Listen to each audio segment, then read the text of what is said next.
Good afternoon, everybody. Welcome to everybody attending the third live engagement we are doing on commercial vehicle operators licensing. Today we'll be focusing on maintenance and safety inspections. Okay, before we get underway, for those that haven't used Teams or done live events before, we'll give you a quick rundown. How to ask questions at the top of your live screen. Hopefully you'll see a little speech bubble that should have a question mark in it. If you click on that bubble, you should get a text box open up, and from there you can ask questions. You can ask them as yourself or anonymously. We honestly don't mind. It's the feedback we're after. Also, all the questions will be answered.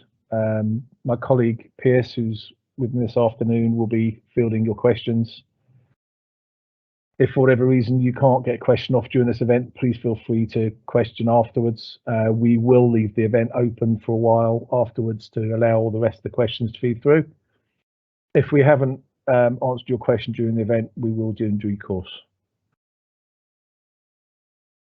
This live event will be recorded and available for everybody to watch on gov.je in the coming days.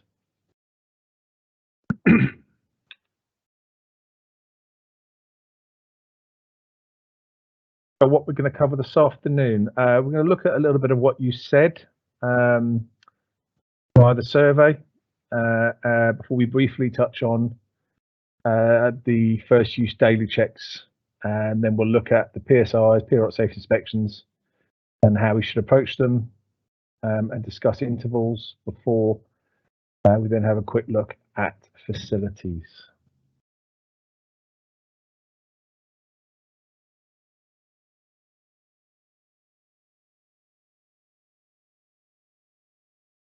So there's two main types of vehicle inspection that operators need to worry themselves about. First use inspections, which is the daily checks. These are undertaken by the driver. As on the right there, daily checks, data vehicle checks are an easy and effective way to ensure that drivers of your vehicles are as safe as they can possibly be. A routine of daily vehicle checks allows drivers to spot issues with the vehicles, which may become potentially dangerous. And the other inspection is obviously our periodic safety inspections, which will be undertaken by a suitably qualified person, which are regular, pre-planned, periodic or preventative maintenance inspections. So that's what we're going to look at today. But first of all, we'll have a quick look at some of what you said. We've just picked out 5 comments from the survey. These are direct quotes, so please ignore any typos. So look at the first question. The first comment is, frequency seems a bit tight on some operating conditions. We find 12 weeks appropriate for our fleet. As mentioned in the first presentation, these are your vehicles, and only you know what will work to A, ensure that the vehicles are not circulating with faults, and B, once incorporated into your maintenance plan, how it can become cost effective when calculating wear and maintenance. So in this instance, if you think 12 weeks works for you, then 12 weeks it is. As we said, these are your vehicles. Second comment, any vehicle under 3 years of age should not fall into this category, as it would be A, too new, and B, under manufacturer's warranty as per UK. And in the UK, HGVs, buses and coaches are inspected every year after the first registration. And when we look at some of the manufacturers' recommendations, for instance, Mercedes Tigos, considering the mileage they can do in the UK, they put their safety window for inspections between 600 and 2,000 miles, or 20 or 100 and 100 hours, depending on usage. And when you consider how many miles they can rack up in UK, 600 miles is nothing. Also, if you look at someone like Dennis Eagles, when you buy a Dennis Eagle, they ask you to ensure that all vehicles and equipment are subject to a weekly inspection and greasing regime. Clearly, this is way tighter than we're recommending. So the third comment, mileage-based inspections would make much more sense. We have one vehicle which is only used about twice a week. So in theory, we will have to pay for this to be inspected once every 12 journeys. If the vehicle is only used twice a week and the work is not arduous, then why not set your intervals to 8, 10 or 12 weeks and see how you go? Mileage-based inspections, unfortunately, don't work simply because no two vehicles are doing the same work or being used the same. Comment number 4, we have some vehicles that are over 12 years old but are not used on a regular basis. Arguably, parked up older vehicles are some of the more dangerous vehicles on the fleet, as it's always the older vehicles that get parked up and used as the spare, and is the older vehicles that are more likely to develop faults when parked up. When not getting used, old brake diaphragms get brittle and leak. Linkages on load proportioning valves, for instance, or actuators seize. In drum brake mechanisms seize, flexible brake hoses get brittle and rupture. And we don't have drivers keeping a constant eye on these vehicles and recognizing subtle differences and reporting them. So please don't assume that because it's not used often, it will be fine. And we look at the fifth comment, will there be the required testing facilities available to carry out brake testing as required in the Appendix 2 guidance? We will look into the requirements for periodic safety inspection facilities later in the presentation. But when it comes to roller brake testing, you'll need to speak to your repair and maintenance provider. There are currently only a few roller brake testers in the island. We know this, and therefore trying to get a roller brake test check will be tricky at the outset, but we expect this to ease as new equipment is installed. Roller brake tests are by far the best and most accurate way to check brake operation and set a benchmark to follow on from. For example, for those of you who have the electronic decelerometers, that's brilliant. Use it following a successful brake check, maybe at an ARI, and use the reading as your benchmark. Then, if you use the same equipment to check brake performance at every periodic safety inspection, and you have one reading that are out, and that would be your indicator that you need to investigate further. So use a roller brake tester, whether it's here at ARI or if you've got a truck that's getting used a lot and you've got your roller brake tester, or you've got access to one, use that as your benchmark and use your electronic decelerometers to monitor ongoing brake performance.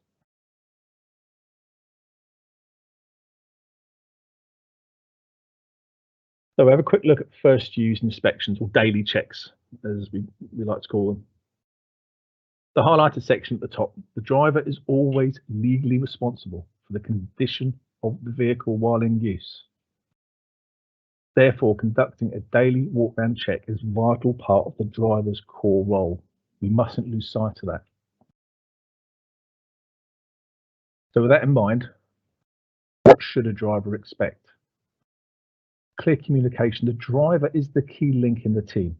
If the driver does not communicate, then he or she cannot expect to have a properly maintained vehicle. But there must be a clear line between driver and transport manager, or if the transport manager is the license holder, Training. The operator must ensure that the driver knows what to look for by ensuring that he or she is trained. The process of checking a vehicle is easily taught and does not require the driver to have the in-depth knowledge of mechanics. When we talk about training, we're not talking about sending drivers on an all-expensive paid week in a classroom. There are some very simple and effective solutions to training. Toolbox talks for certain things are brilliant. Sitting them in a room and watching some educational videos with a cup of tea and a biscuit could be all you need. If you look on the DVSA's webpage on YouTube, for instance, there is a lot of very good, informative videos. Although not everything is relevant, They are very good. That's a very good resource.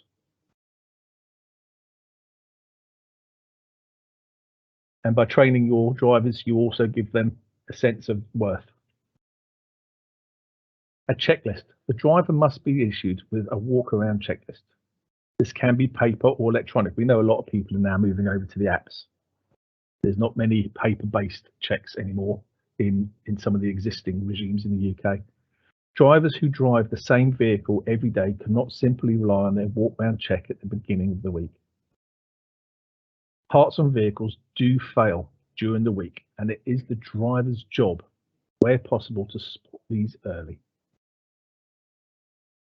Also, there's a defect reporting system, slightly different to the daily use check, but there must be a defect reporting system where they can report, where drivers can report faults that occur whilst out on the road, as well as at the beginning of the day. And an open driver culture.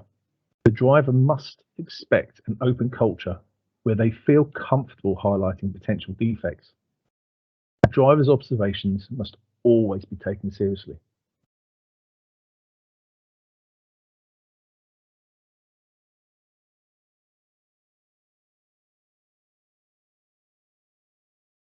So we'll move on to periodic safety inspections. As you can see on the right, this is all stuff that's in your book, is in the guide online. So we'll just cover some of these areas. A periodic safety inspection can be a freestanding inspection of just those items affecting road safety and environmental issues. Or it can be part of a more comprehensive inspection that also takes into account the vehicle's work, performance, and economic operation. Although a part of the overall vehicle maintenance plan, inspection should ideally be taken as a separate, albeit often sequential operation to routine servicing and repair. Where we need to be is to understand that the notion of an annual service being the everything service is an antiquated one and not necessarily the most cost effective. The operator should be looking at the periodic safety inspection as being part of their overall vehicle maintenance plan, not just a check. We do ask that if you use external repair maintenance facilities, sit down with them and have the conversation. Talk about what you would like from them when it comes to periodic safety inspections.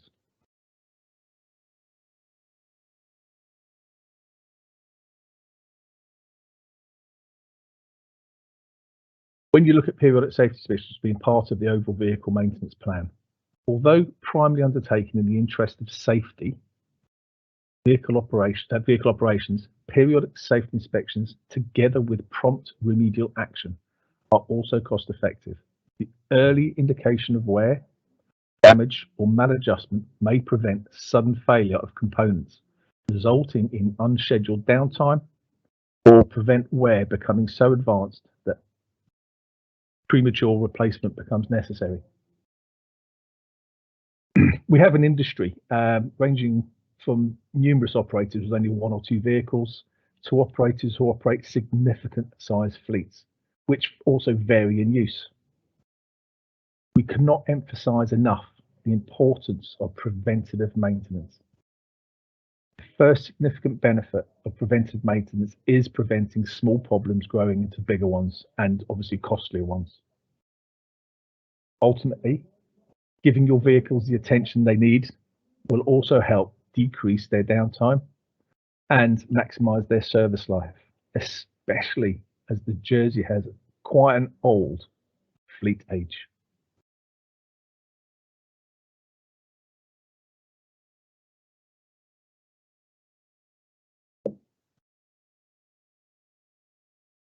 We'll have a quick look at periodic safety intervals. Periodic safety inspections should, where practical, be programmed to follow a time-based pattern. The frequency at which intervals are undertaken should be determined by assessing the level of mechanical degradation likely to be incurred over a period as a result of vehicle usage. This will depend on such factors of the age and type of vehicle, the recommendations of the vehicle manufacturer, as we discussed before, the nature of its load, the equipment and fitting it carries or supports, the type and range of operations on which it is likely to be engaged, and the type of terrain and nature of the environment in which it operates or is likely to operate. Operators may not get this right first time, and it may take some time to adjust the periods to meet your needs. But as we've mentioned before, and we'll probably keep mentioning, it's only you that know your vehicles.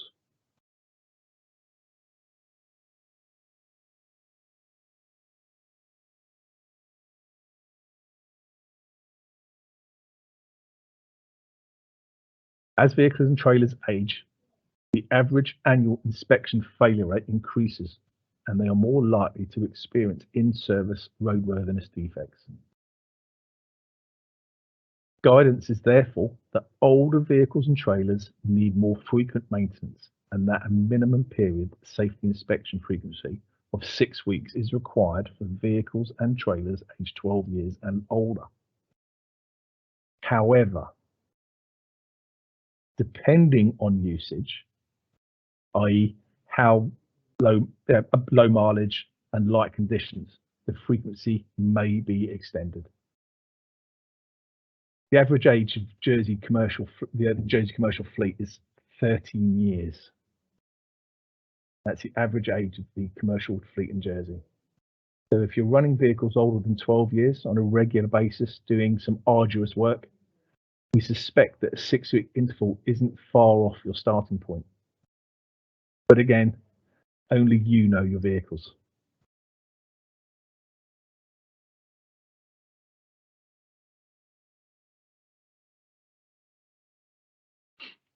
So what a maintenance system needs to do.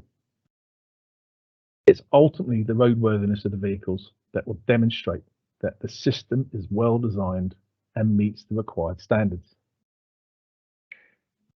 If you set a particular vehicle to 10-week intervals and you're finding significant faults every time you inspect it, then maybe you need to think about bringing these vehicle inspections forward to maybe 6 weeks.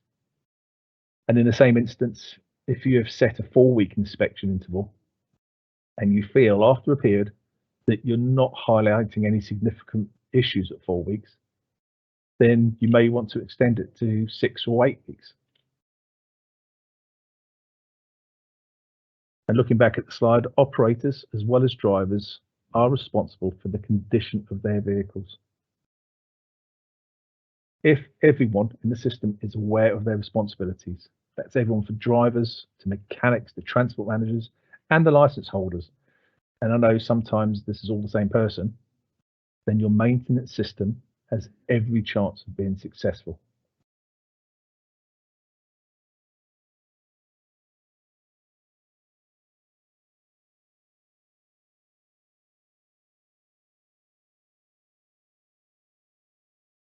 So we'll briefly move on to periodic safe inspections or inspection facilities. Undercover accommodation for the largest vehicle in the fleet. This is required to ensure that safety checks can be conducted satisfactorily in all weathers. Tools and equipment appropriate to the size and the nature of the fleet. An adequate under-vehicle inspection facility and adequate lighting. And on these next ones, access to brake test equipment, e.g. roller brake testers or decelerometers. Access to headlight test equipment, access to emissions testing equipment, access to steam or pressure under vehicle washing facilities. You don't have to have these at your facility, but what we're saying is you need to have access to them. So if you need to do a roller brake tester, if you find a fault and you need a roller brake tester, you need to know where to go to do it. If you have an issue with your headlights and you don't have a little headlight beam setter, know someone that does, someone that can help you and you can go and check. And emissions testing equipment, vehicle comes in and you're not sure about it.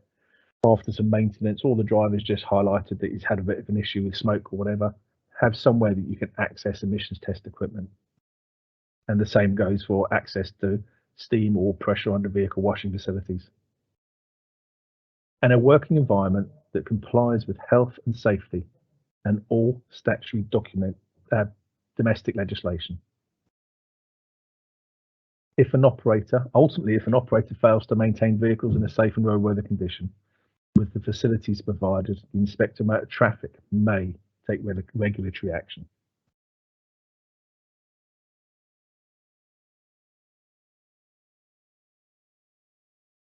So we thank you for coming this afternoon and listening. We still need your input. Please contact us with any comments, questions. You can either email us directly. We'll leave this event open for a little while, so if anyone wants to submit some anonymous questions or comments, or you can email myself, Nigel MH, or Pierce on the emails on the screen. Anytime you like, if you have anything that you'd like to comment on, suggest, or if you have any questions, please don't hesitate. Thank you very much this afternoon. I hope everyone got something out of it. Thank you.